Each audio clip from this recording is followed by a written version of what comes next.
இப்ப வந்து பல பேய் படங்கள் வந்து இப்ப சமீபத்தில் தமிழ்ல நிறைய வந்தது. அது எதுவுமே வந்து உங்களுக்கு வந்து ஒரு சாதாரண பேய் படமாகவும் காமெடி பேய் படங்களாகவும் இல்லைன்னா ஏதாச்சும் ஒரு ஹாலிவுட் படத்துல இருந்து அடிச்ச மாதிரியும் இந்த சுந்தர் சி ஒரு அரண்மனை வகைரா இந்த மாதிரி பல படங்கள் வந்துருது. அது எதுவுமே வந்து உங்களுக்கு நம்ம மனசுல நிக்கிற மாதிரி இல்ல, சும்மா காமெடி அந்த மாதிரி கடந்து போயிருது. ஒரு பேய் பயமே காட்டாம தான் இருந்தது எல்லா பேய் படங்களும். எப்படி காமெடி படங்கள்ல காமெடி இல்லாம இருக்கு சமீபத்தில் தமிழ் படங்கள், அந்த மாதிரி தான் பேய் படம் இருந்துச்சு.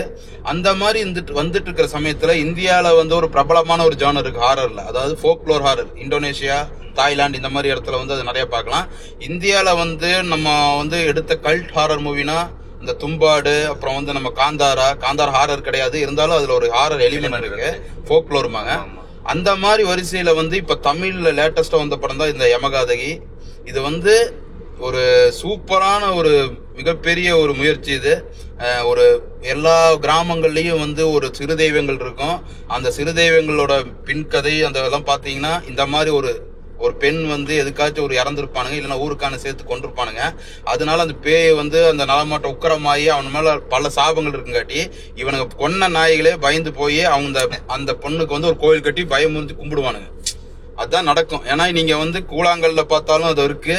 அந்த கூழாங்கல்ல ஒரு சீன் வரும், அதாவது திடீர்னு ஒரு பெண் பேய் வந்து அப்படியே கடந்து போகும். அப்படியே அதை வந்து காமிப்பானுங்க. அது அந்த பேயை காமிக்காம அதோட பாயிண்ட் ஆஃப் வியூல தான் காமிப்பாங்க சுத்தியும். அந்த மாதிரி நம்ம பார்த்திருப்போம். அதுக்கப்புறம் அந்த என்னன்னு அந்த டைரக்டரே சொல்லியிருப்பாரு. அதாவது ஒரு கர்ப்பிணி பெண் வந்து அங்க வந்து கௌரவ கொலை பண்ணிட்டாங்க.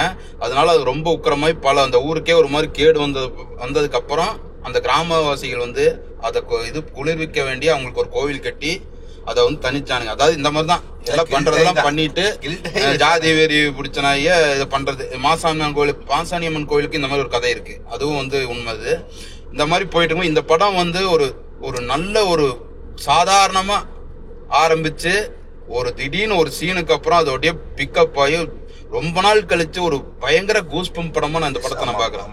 அந்த அளவுக்கு வந்து தெருக்கி விட்டுருச்சு அந்த சீன்லாம்.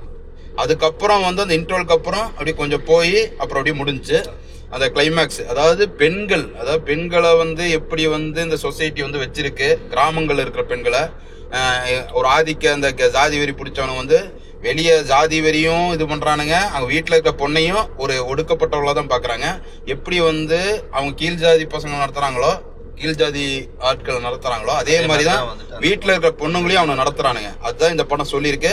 உமன்ஸ் டேல வந்து ஒரு ஆப்டான படம் இந்த படம். இது வந்து கண்டிப்பா நீங்க பாக்கணும். இதுல பல குறைகள் அதெல்லாம் இருக்கலாம், ஆனாலும் அதை மீறி வந்து இந்த படத்தை வந்து ஒரு தேவையான படமா நான் பாக்குறேன். கேட்டா பெண்களுக்கு ஆதரவு அதெல்லாம் ஒரு ரெண்டாவது விஷயம். ஆனா எப்படிப்பட்ட ஒரு சில பெண்கள் இப்படி இருக்காங்க அதையும் காமிக்கிறாங்க. இதுல படத்தோட கதைன்னா ஒரு கிராமத்துல வந்து ஒரு இளம்பெண் வந்து தற்கொலை பண்றா.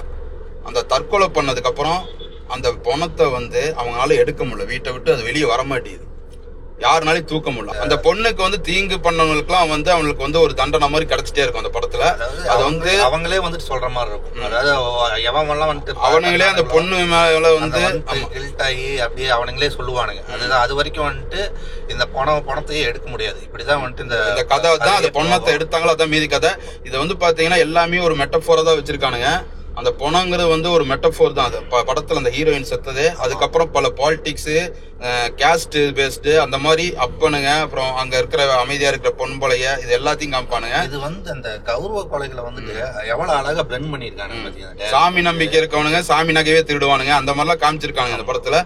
இது வந்து என்னன்னா ஒரு அட்டகாசமான ஒரு ஃபோக்லோர். அந்த நாட்டார் கதைகள் வந்து அட்டகாசமா எடுத்திருக்காங்க. அதாவது டைரக்டரோட கிரவுண்ட் ஒர்க் தெரியுது. நிறைய மேட்டர் வந்து ஒரு மாதிரி பீதியை கலப்புது. ஒரு இளம்பெண் தற்கொலை அந்த மாதிரி காமிச்சு, அந்த இளம்பெண் தற்கொலை வந்து ஒரு விர்ஜின் தற்கொலை பண்ணா எப்படி இருக்கும் அதெல்லாம் காமிச்சிருப்பாங்க. அதாவது வந்துட்டு நிறைய லேயர்ஸ் வந்துட்டு படத்துல இருந்துகிட்டே. ஆமா, அதே பாத்தீங்கன்னா அவங்க வந்துட்டு இறந்துருக்கும் போது இந்த பொம்பளைங்க எல்லாம் உட்காந்து பேசிட்டு இருப்பாங்க. அப்போ அவங்க சொல்ற கதைகள்லாம் அவ்வளவு இன்டென்ஸா இருக்கும். அது வந்துட்டு நல்லா அடாப்ட் ஆகும். ஒவ்வொருத்தவங்க ஒவ்வொரு கதையும் சொல்லுவாங்க. இந்த மாதிரி எங்க ஊர்லயே ஆச்சு. ஆமா, சின்னதுல வந்து இப்ப எங்க ஏரியாலேயே வந்து இந்த மாதிரி நடந்துருக்கு. சின்னதுல வந்து ஒரு வயசு போல வந்து ட்ரெயின்ல வந்து செத்துது. அந்த ஏரியாவே அதுவும் திருவிழா நடக்க முன்னாடி செத்துது. அங்க எங்க ஏரியால திருவிழா நடக்கும் போல இந்த மாதிரி ஒரு நடக்கும் இப்ப வரைக்குமே. இது வந்து அப்ப வந்து அந்த தற்கொலை பண்ண அந்த இளம்பெண் தற்கொலை அப்போ அந்த ஏரியாவே பயத்துல இருந்துச்சு. நான் சின்ன பையன் அப்ப வந்து ரொம்ப பீதியா இருந்துச்சு. அது பயங்கரமா இருந்துச்சு. அந்த ஆமா ஒரு 20 வயசு புள்ள வந்து கல்யாணமா இருக்கு முன்னாடி இறந்தது வந்து அது ஒரு பயங்கரமான ஒரு நமக்கு ஹாண்டிங்கா இருந்துச்சு. அந்த ஏரியாவே கொஞ்சம் பீதியா தான் இருந்தது. அப்போ பயங்கர பயமா இருந்துச்சு. அது வந்து கொஞ்சம் கனெக்ட் ஆயிடுச்சு எனக்கு இந்த படம் பார்த்து. இது வந்து பாத்தீங்கன்னா ஒரு சைலண்ட் ஒரு பிளாக் கார்ஸ் மாதிரி இந்த படம் வந்திருக்கு. நிறைய பேருக்கு தெரியல போல இருக்கு. ஆனா இது வந்து கண்டிப்பா எல்லாருமே பார்க்கணும். பெண்கள் கண்டிப்பா பார்க்கணும் இந்த படத்தை. ஏன்னா வந்துட்டு நிறைய ஆம்பளைங்களை போட்டு சாவடிச்சிருக்காங்க. எல்லாம் டயலாக்ஸ் எல்லாம் அது வந்து அப்படியே உண்மைதானே. அது அந்த இனியும் அந்த கிராமங்கள்ல வந்து நடக்கிறது, இனியே வந்து ஜாதி வெறி பிடிச்சி சுத்திட்டு இருக்கானுங்களா அவங்களெல்லாம் வந்து செருப்படி கொடுத்த மாதிரி இந்த படம் இருக்கு. அதாவது எல்லாருமே வந்து இந்த படத்தை வந்துட்டே தான் இருக்கு. அதே மாதிரி அதுவும் மாறவும் மாட்டேது, நடந்துட்டே தான் இருக்கு எல்லாமே. அதே மாதிரிதான், எதுவுமே மாறல. இத வந்து ரொம்ப இதா வந்துட்டு சொல்லாம ரொம்ப நல்லா பிளெண்ட் பண்ணி சொல்லியிருக்காரு டைரக்டர். வந்துட்டு அந்த நெத்தி பொட்டில் அடிக்கிறதா இருந்தாலும் அது வேற மாதிரி சொல்லியிருக்காரு. என்னங்கிற இது வந்து பேய் படங்களுக்கு இல்லாம பேய் படங்களுக்குன்னு ஒரு ஹிஸ்டரி இருக்கு. அத வந்து கரெக்டா இவர் வந்து கேட்ச் பண்ணிருக்காரு. எப்பவுமே வந்து ஒரு பேய் படம், வெளிநாட்டு பேய் படங்கள் அடிக்காம ஒவ்வொரு சின்ன சின்ன கிராமங்கள்ல போய் அங்க இருக்கிற ஒரு சிறு தெய்வங்கள் கோவில போய் கேட்டீங்கன்னா அவ்வளவு கதை சொல்லுவானுங்க. அத வந்து எடுத்து நீங்க வந்து பண்ணலாம். அந்த அளவுக்கு தான் இருக்கு. ஏன்னா தும்பாடு வந்து ஏன் வேர்ல்டு ஹிட் ஆச்சு, காந்தாரா ஏன் ஹிட் ஆச்சு, இந்த மாதிரி ரீஜியனல் தான் வந்து உங்களுக்கு வந்து வேர்ல்டு ஆகும், வேர்ல்டு வைட் ஆகும். அதுதான் மெயின். அங்க இருந்து அடிக்கிறது கிடையாது. உங்களோட மண் சார்ந்த படங்கள் தான் வேர்ல்டுல பாப்பானுங்க. நீங்க அவனோட அடிச்சா அவனுக்கே கொடுக்க கூடாது. இது இந்த படம் வந்துட்டு அழகா வந்துட்டு இந்த நம்ம கடைசி விவசாயிக்கு அப்புறம் அந்த தமிழ் லைஃப் ஸ்டைல் வந்துட்டு நல்லாவே காமிச்சிருக்கு. நல்லா காமிச்சிருக்கானுங்க. இன்னொன்னு வந்து கொஞ்சம் வந்து ஃபர்ஸ்ட் போக கொஞ்சம் ஒரு மாதிரி உங்களுக்கு வந்து என்னடா ஒரு நடிப்பு சரியில்லை, ஒரு மாதிரி மண்ணு மாதிரி தான் போயிட்டு. ஆனா அது போக போக பார்த்தா அவங்க எல்லாருமே அது நல்லா இது நடிச்சிருந்தாங்க. எல்லாரும் பாத்தியா ஸ்டார்டிங் ஒரு மாதிரி தான் இருந்தது. அதுக்கப்புறம் அந்த ஒரு பிரேக் பாயிண்ட் சீன் ஒன்னு வருது. அது வந்து அப்படியே உதறிச்சு.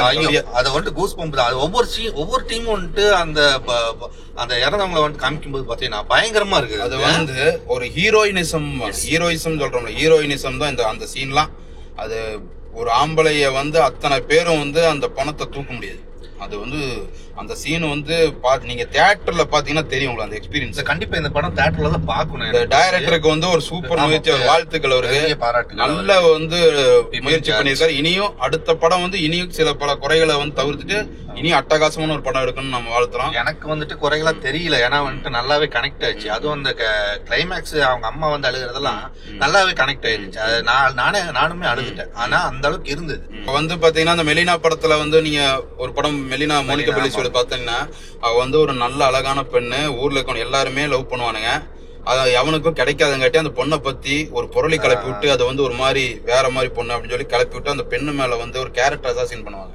இந்த படத்துல வந்து இந்த பொண்ணுக்கும் அந்த மாதிரி தான் பண்ணுவானுங்க. அவங்களுக்கு வந்து ஒவ்வொரு அடியா அந்த படமே கொடுக்கும். அது படத்துல வந்து அவங்களுக்கு ஒவ்வொரு அடியா கிடைக்கும். அத வந்து அந்த இறந்து போன பெண்ணை வந்து ஒரு சாமி மாதிரி சொல்லுவாங்க. அதாவது யாரு சொல்லுவாங்கன்னா அந்த நம்ம கீழ் ஜாதி தாழ்த்தப்பட்டோன்னு நீங்க சொல்றீங்களா, அவங்க தான் வந்து இந்த பொண்ணு வந்து எங்களை சமமா பார்த்துன்னு சொல்லுவாங்க. அது டைலாக்லாம் சூப்பரா இருந்துச்சு. இந்த மாதிரி வந்து ஒரு பொலிட்டிக்கல் சினாரியோ வந்து கரெக்டா எடுத்திருக்காங்க. இந்த படம் வந்து நீங்க கண்டிப்பா தியேட்டர்ல போய் பாருங்க. Women's day once again. Thank you.